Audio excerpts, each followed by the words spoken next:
कौन सी चीज़ें हैं जिससे सबसे ज़्यादा जो सेलर्स हैं वो बायर्स को ट्रिक करते हैं?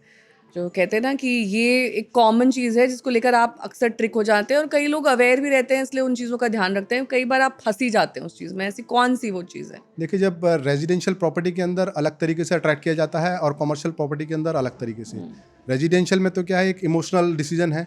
तो नॉर्मली आज की डेट में बिल्डर, जैसे आप देखते हैं कि एमिनिटीज़ हो गई, लग्जरी एमिनिटीज़ हो गई और क्लब हाउस हो गया, स्विमिंग पूल हो गया, तो ये सब जो आज की डेट में जो जितने भी आप शो ऑफ वाली चीज़ें हैं उससे कस्टमर को अट्रैक्ट किया जाता है।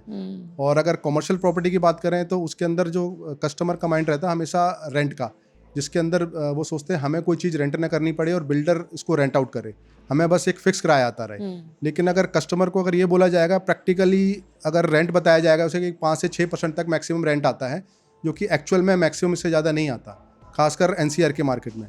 लेकिन जब आप कस्टमर को ये चीज़ बोलेंगे कि 6% रेंट आता है तो वो इस चीज़ को सीरियसली नहीं लेते। उनको लगता है हमें बड़ा बड़ा रेंट चाहिए, 6% तो हम एफडी से भी ले सकते हैं। तो वो हमेशा बड़े बड़े रेंट एक्सपेक्ट करते हैं। तो फिर सेलर हो गया या बिल्डर हो गया, वो आपकी कॉस्ट के अंदर ही रेंट ऐड कर देते हैं अगले 3 साल का।